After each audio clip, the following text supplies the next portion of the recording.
Welcome back. If you need a simple dish to whip up for your feast this Thanksgiving, then you're in luck. That's right. Here to share us on how to make a particular dish, we've got OSF dietitian Olivia DeLeon. Thank you so much for joining us this morning. Yes, it's great to be here with y'all in studio today. Absolutely. Well, you've got quite the spread for us to work out. What are we making and how can we knock it out? Yes, so today we are making a roasted acorn squash.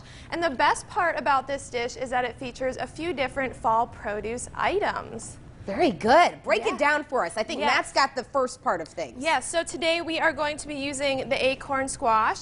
It has a very sweet and nutty flavor to it. And what we've already got in our bowl here, already done for us, is our acorn squash cut up. So what you do to cut up your acorn squash is just split it in half. And as you can see, it's got a very similar interior as other winter squash like pumpkin or butternut squash, where it has the seeds in here as well.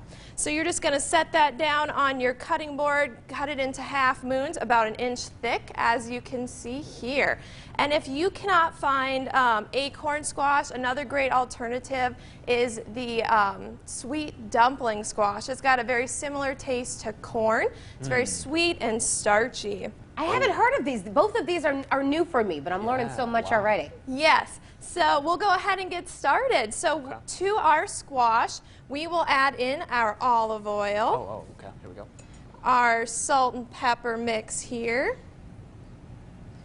And our minced garlic. Oh, you gotta love the garlic. Oh, yeah. Yes. Definitely. If we can even add an extra, helping of that, I'm sure Yeah, we'll and it be adds all for it. so much great flavor too. So what you can do now is either with your hands or with your rubber spatula there is just kind of toss that around just until that squash is nice and evenly coated with the olive oil. Okay, let's see. And then what you can do is once you've got that all combined, add it to your lightly greased baking sheet. And I recommend adding it in a nice even layer just to promote even baking when you have it in the oven. So you can just spread it around on your baking sheet.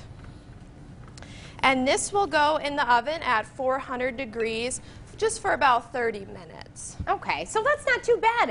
It's a relatively quick dish for us to knock out too. Yes, exactly. And the best part about the winter squash, it has a lot of heart-healthy benefits to it.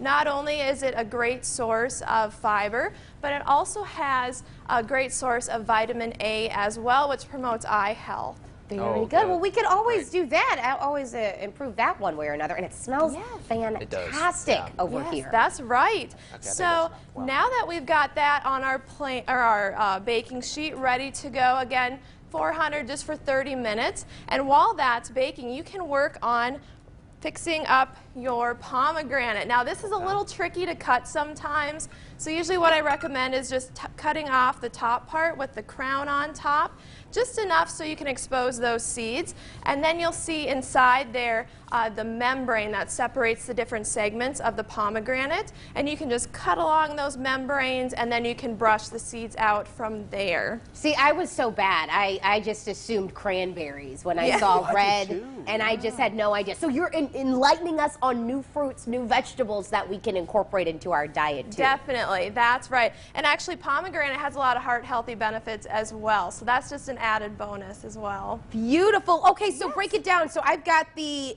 ending product on this side. What do we do next? Yes, so you can just sprinkle on your pomegranate seeds just over the prepared squash here.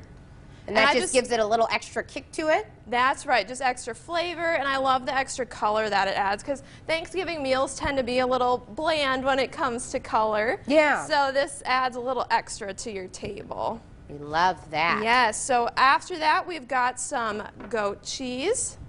Oh, no, that's something I wouldn't have expected for squash here. It's got such a nice tangy flavor to it, so it just contrasts nicely with all the other flavors as well. Beautiful. And we got about a minute left. What's the last bit of this? Perfect. The last thing we have here is our cilantro leaves. And again, just adds a little extra color to the dish as well as flavor. Yeah. And I know some people love cilantro, some people are not the biggest fans of cilantro, so this is completely optional. Now, is this the one if you have a certain palette, it tastes like dish soap? Is that what I heard? Yeah, I've heard it's like if you have a certain gene or something like that, that it makes it taste like soap.